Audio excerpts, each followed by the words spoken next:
You are now listening to the Motown Sports Talk podcast. Here's your hosts, Jordan and Dalton.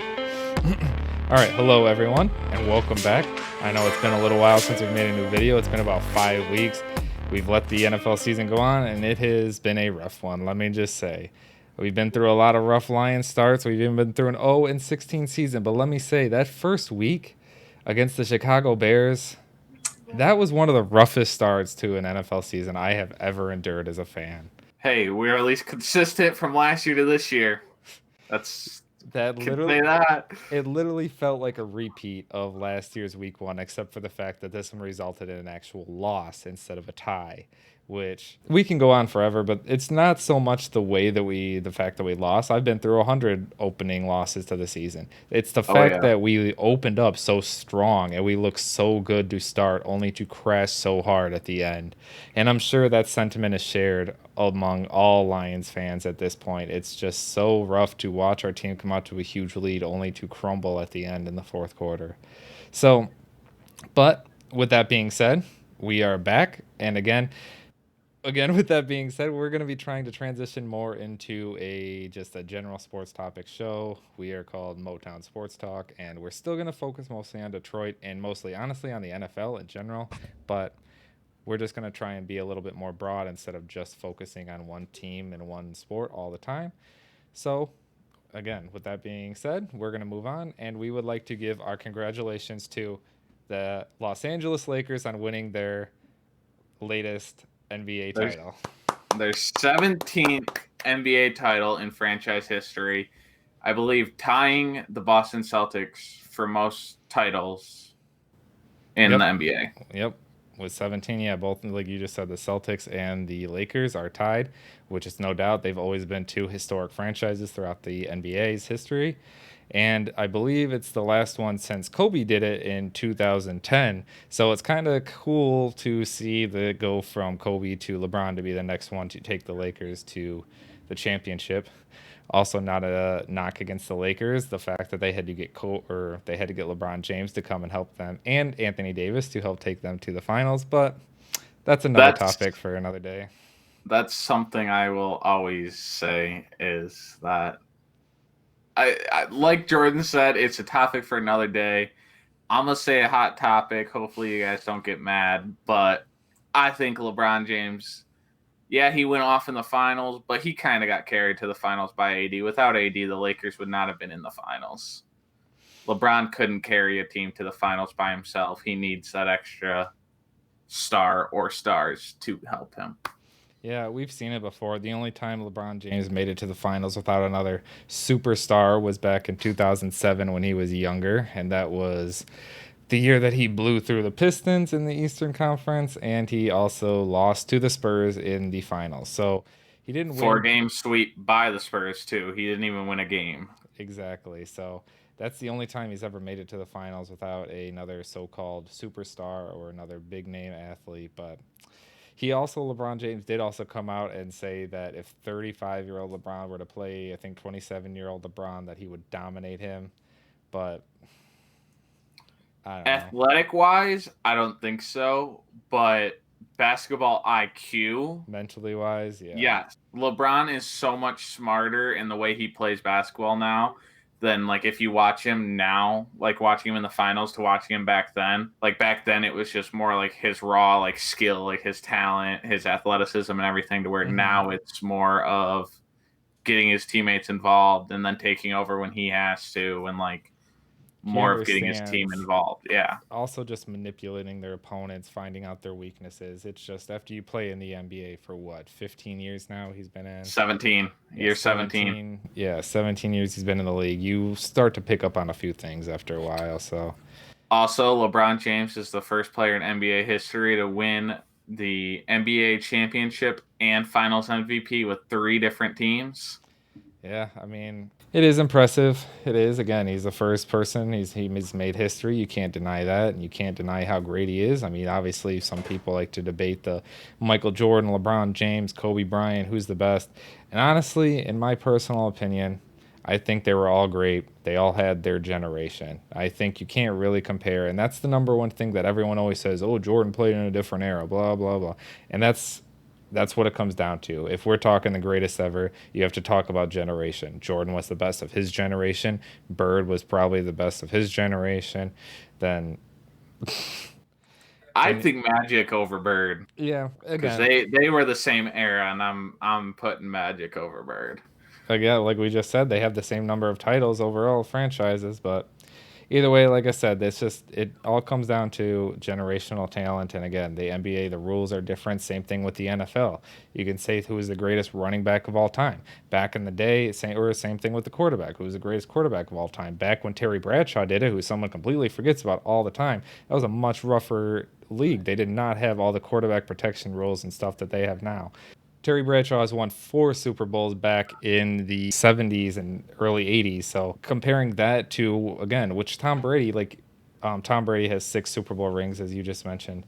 And that is, obviously, that's far higher than anyone else. But someone can argue, look at the generation he's playing in because of all the protections that they have against the quarterbacks, how much better offensive linemen are now instead of before. Back in the day, they used to just be big and fat. Now they're actually strength, athletic offensive linemen for the first time in years. So it's a completely different type of game. Say whether it goes for NFL or NBA, it's just different generations have different talents. The generation now has more athletic than Hmm. back then. Like even in basketball, like every sport, all the talent in the sport now is more athletic than it was years ago. Just because now, Modern medicine has just come so far, and they know so much about muscle regeneration, how to instead of wearing yourself out, how to just pace yourself, all that stuff. Just modern medicine in general, like I said, is better nowadays. So we have better athletes now today than we ever have in the history of sports. So oh yeah, and it's very proven out there, like in records and stuff. Like records that were set years ago that are starting to get broken now by these just better athletes. Like, hmm no, it's not a knock against them back then. Like, they're still good and they were still great in their era and everything. But now it's just we there's have. so many more athletes in the sports nowadays that back then kind of looks like easy. hmm And kids start growing, like obviously kids start playing sports at such an early age nowadays, and they start getting in that and conditioning, and they start getting that mentality and going with it throughout their whole life. So again, if they start that at an early age instead of picking it up when they're 16, 18, 21 in college or whatever, then they're going to be better prepared to be in the NFL, NBA, MLB, NHL, whatever they're going to play, whatever sport they're going to play. So yeah, sports is looking good again for the future. Athletes are at an all-time high, and they're only going to get better again with modern medicine improving. So Just look at all the rookies coming into all these sports and how well these rookies are performing in their rookie seasons. yeah, exactly. Especially in the NFL, which they say something like the NFL is one of the hardest leagues for rookies to get adapted to, and we've seen some rookies just come in and adapt and jump right into it. And they always say speed is one of the biggest things for rookies in jumping into the NFL. And some of these rookies are just picking it up like it's nothing, whether it's running backs, wide receivers, cornerbacks. We haven't seen it with Jeff Okuda yet, but we're hoping.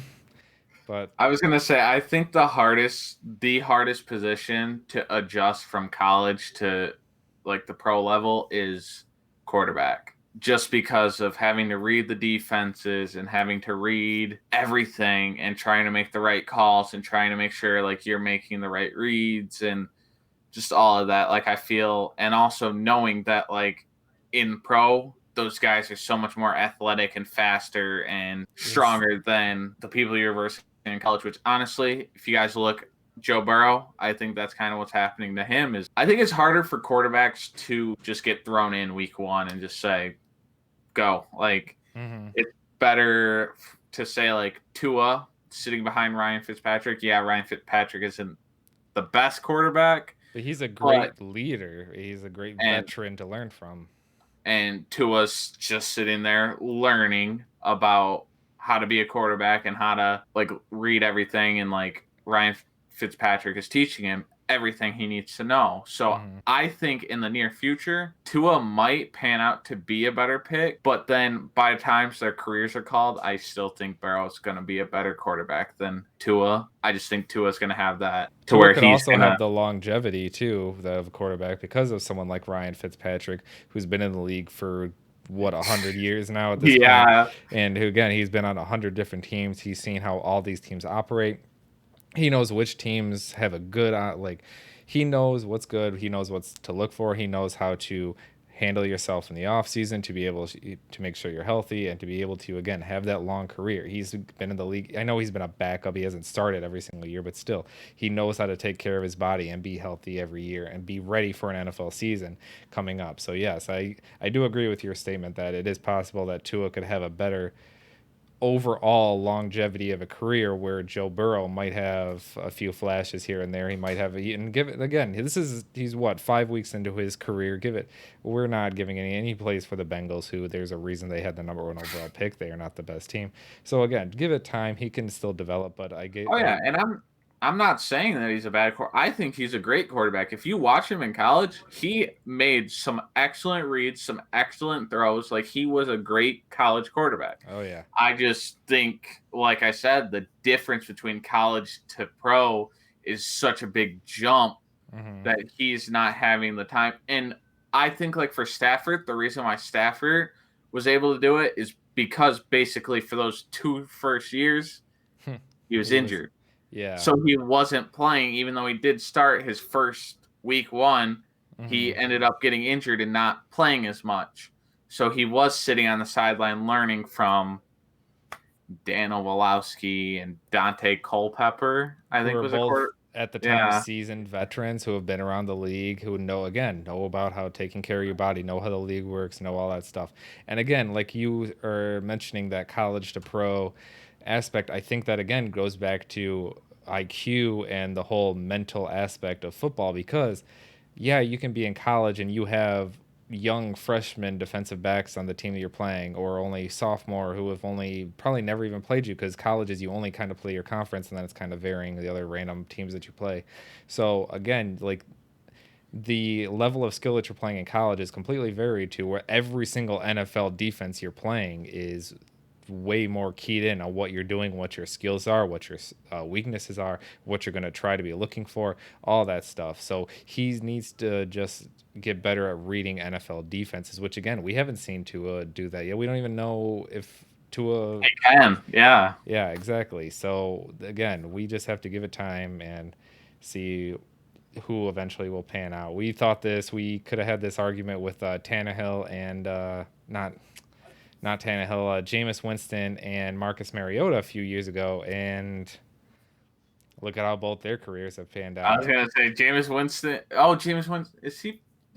He's a backup for Drew Brees right now. Okay, that's what I thought. I thought he was signed with the Saints, and to think those were your number 1 and number 2 picks just like a couple of years ago, and now they're both backups. So just because you're picked in the top 5, top 10 doesn't necessarily guarantee you're going to be an all-star franchise leading quarterback or player for the next so many years. But even Trubisky, the Bears traded up for him and benched him for Nick Foles. Like, you really want to remind Bears fans of that right now?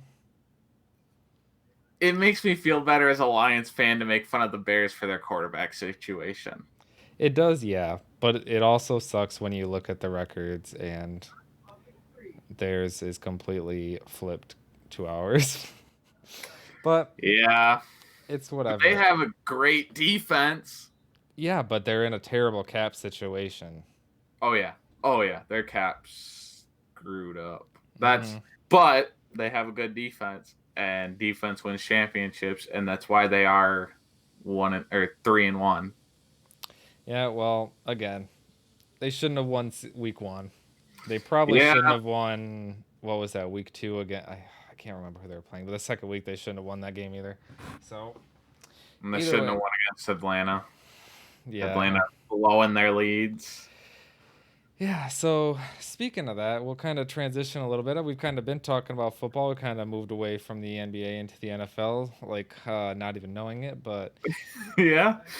now that we're in the NFL world, there was kind of a devastating injury yesterday, and yeah, I'm sure unless you're living under a rock in some sort of cave or something, I don't know. I'm sure you've seen or heard about the Dak Prescott injury, which is Or as Tony Romo calls it, just a cramp. which sadly is probably one of the worst injuries we've seen since Alex Smith. Yeah, Alex Smith, Ryan Shazier.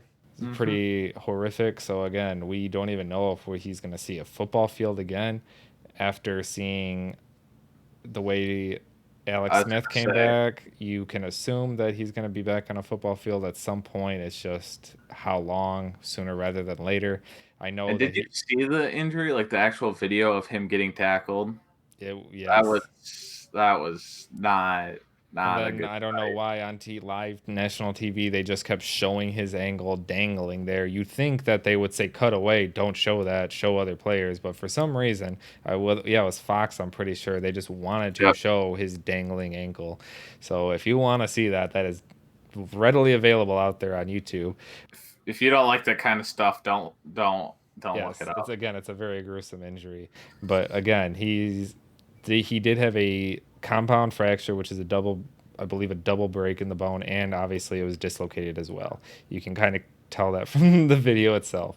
So again, I'm not trying to make light of this. I don't wish injury upon any quarterback. It's just and we pray for a speedy recovery from Dak, and hopefully he can be playing football next year.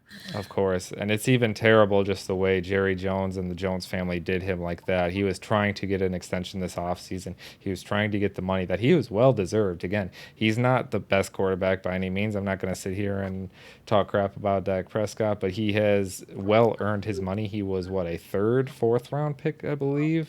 I know he wasn't Not a first round pick by any means, and he wasn't even expected to start his first year till Romo went down, and then he was kind of thrust into position and forced to. He's made a couple playoff appearances. He's got, I think, one playoff win. I'm not too sure about that, but yeah, he's definitely earned his money. He's earned an extension, and the Jones kind of screwed him out of that franchise, tagged him, and now even though he's set to make $30-some million this year, he's probably lost out on millions of dollars due to this injury, because even if he does come back and play, like, Alex Smith is a little bit different because he's kind of towards the end of his career, which, to be honest with you, I can't even believe he played yesterday. That's a whole nother story. He actually took snaps yesterday. Yeah. He was thrust into it after an injury. Yeah, Kyle Allen went down, so he was thrown into back the first week he's active in, I think, a year and a half, almost 2 years, and he has to actually play a real meaningful snap. So that was crazy. But again, he's more towards the end of his career. He's had a long, meaningful career. He's played in a lot of meaningful games. And Dak Prescott's this is what, his fourth, I believe his fourth year. So he's still, just emerging into his career. He still could have had another 10, I don't know, maybe 15 years. I doubt that, but still, he could have had another long career, and who knows how either short or how much money this is going to cost him in the long run. Oh, yeah. I definitely think he's going to, Dallas is going to re-sign him, but I think it's going to be way less than, a max that he could have gotten. Exactly. That's what I'm saying. He could have gotten a $20 million, $25 million a year contract, and now he's only getting, who knows what he'll end up getting with Dallas, but you can only hope that they actually take care of him and support him after they refuse to pay him the money this offseason. So yeah, hopefully Jerry isn't stingy with his money. He says his hands do not get cramps writing checks, so we'll see if that's true. But we've seen that from Jerry's world, so yeah, we'll better pay your franchise quarterback. We'll see if they actually take care of him or not. But speaking of shitty NFL franchises, there has been an actual number of firings throughout the NFL over this last week or two. First off, the Texans fired Bill O'Brien last week after they started 0-4, and then this week, following the Falcons' loss, Dan Quinn, Thomas Dimitroff have been fired from the Falcons. I hope I didn't butcher your last name, Thomas Dimitroff. They still don't have a win, the Falcons, and this kind of puts into question what's going to happen with Matt Ryan going forward. He's owed a lot of money. I believe his dead cap Whew. Matt Ryan is owed a lot of money. If they were to cut him this season, they would have a $75 million dead cap. If they were to cut him this offseason, they would still have a $49 million cap hit in dead money if they were to cut him or release him. And let me just say, I don't think anybody is going to be taking on that contract when there is Trevor Lawrence, Trey Lance, and tons of other great quarterbacks coming out of college this offseason. And I'm pretty sure there's quite a few quarterbacks that are going to be free agents this offseason as well. So Matt Ryan's going to be with the new head coach and general manager for at least 2 years, it looks like. Because like I said, I mean, still, after 2021, if they were to cut him, it's still a $26 million cap hit. So we could be looking at Matt Ryan for possibly the next 2.5 years, maybe, depending. Again, if they can off him on that contract, I don't know. But so, speaking on that, say there's head coaching jobs that you're getting offered by the Falcons. Just say another team. You could bring in your franchise quarterback in right away, but they're not as good as the Falcons. Are you going to take the Falcons job because the Falcons are good and just deal with having Matt Ryan on that huge contract? Or are you going to say, I want to bring my own guy in and work with my own guy, so I'm going to go take that job, and then the Falcons get the worst candidate that they can? Like, honestly, yeah, the Falcons are in a really bad spot here. Like, I don't really see, because like, yeah, they've got Matt Ryan, Julio Jones, Calvin Ridley, Todd Gurley. Like, they have a good offense, but that's a lot of money tied up in those. Like, in 3 of those 4 players right there, that's a lot of money tied up right there. So I'm not sure on the entire Falcons cap situation. I haven't looked into it too much, but just from what it seems on the surface, does not seem like a good situation. Does not seem like any head coach or GM would really want to go there, which again, that's the whole problem. Like, they have good talent and they've been in the playoffs recently. Matt Ryan was just an MVP, like 3 years ago, I think 2 to 3 years ago, something like that. He was an MVP. So it's like the Falcons, they had a lead going into halftime of a Super Bowl, 28-3. But yes, they had a lead and they were 2 quarters, 1 quarter away from winning a Super Bowl. And now they just went and fired the GM and the head coach. Atlanta, if I'm an Atlanta fan, I'm not feeling too good right now.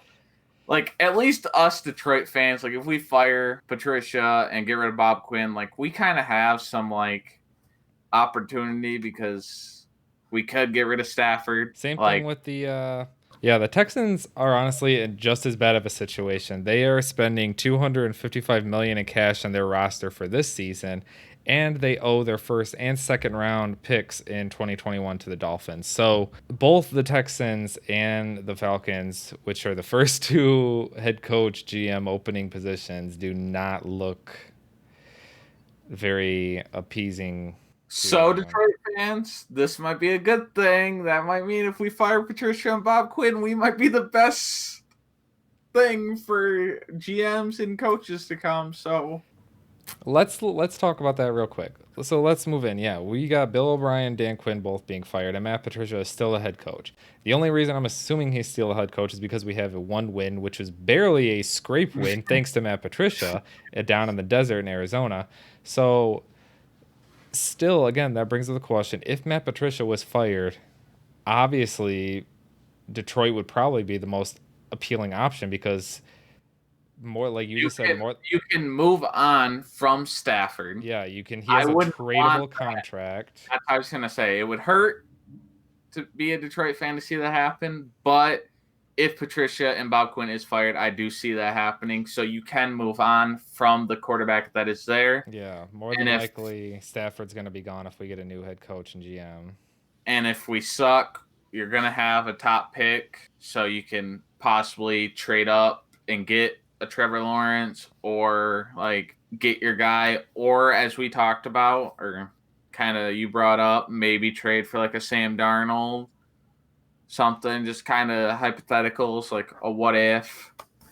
Yeah, okay, so I know I just said we'll talk about that, but you just said Sam Darnold. Let's talk about that for a second. This is a hypothetical I brought up off air to Dalton. Let's say Matt Patricia, Bob Quinn both fired this offseason. New head coach comes in. We do have a top 5 pick, not first overall, so Trevor Lawrence is probably gone, and the new GM doesn't want to invest that highly in a quarterback. He has another player, whatever, I don't know, he wants to take in the top 5, whatever. So he wants to bring in another veteran quarterback. It just came out earlier this morning that the New York Jets probably won't even be able to get a first round pick for Sam Darnold. If it were to come out that the Lions, whoever the new head coach, GM, whatever, were to trade for Sam Darnold, would you be happy with Sam Darnold as your starting quarterback? Do you think that he is just a product of the terrible New York Jets system and that he could actually thrive in a different system, maybe under a coordinator like Darrell Bevel, who can actually sling the ball a little bit more?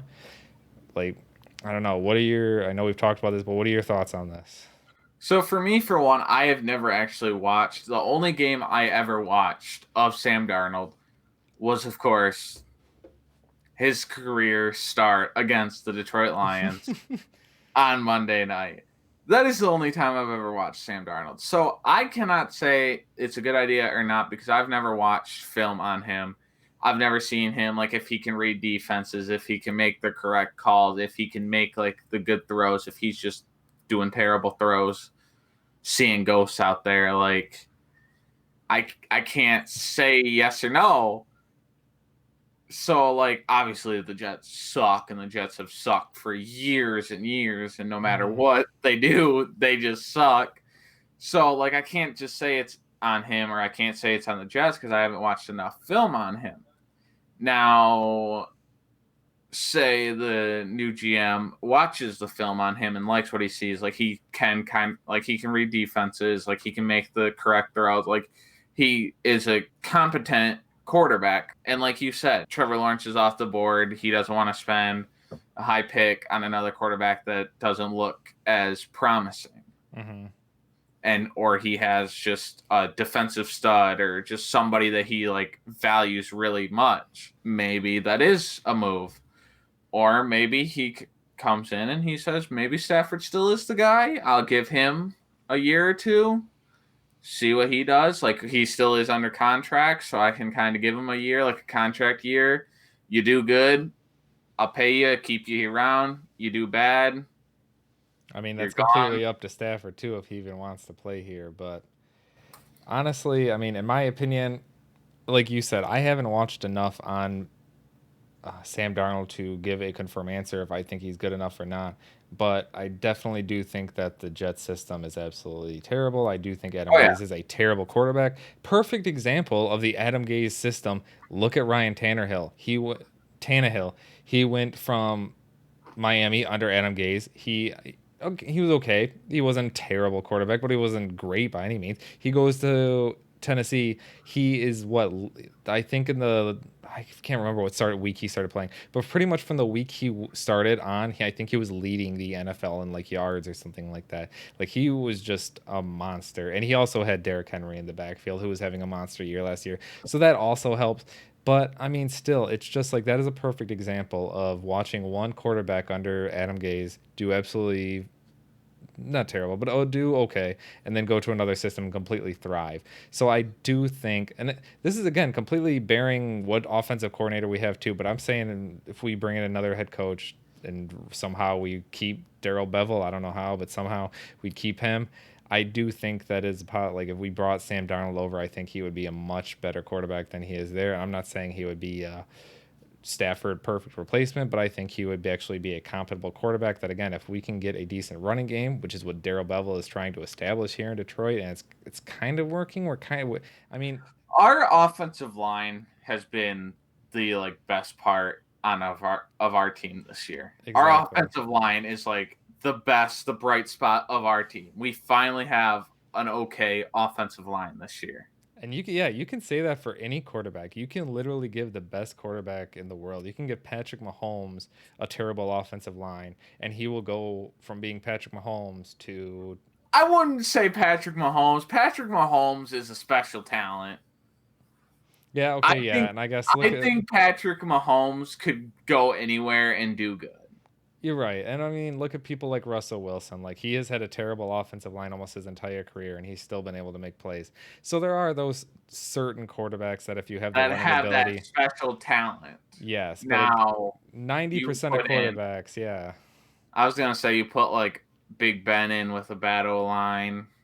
Any pocket passing quarterback. I was gonna say Drew Brees, Tom Brady, like they're not gonna be themselves as if they had a good offensive line. Like I said, it's all up to debate again. I think offensive line is a big determining factor for a quarterback. Same thing with the running game. If they don't have a running game, if they don't have any type of threat out of the backfield, then they're just going to load the box up with safeties every single time. Every wide receiver is going to be double covered, and the quarterback's not even going to have a chance to throw. So it really just depends on the offensive line, the running game, the scheme. There's so much that goes into quarterback play.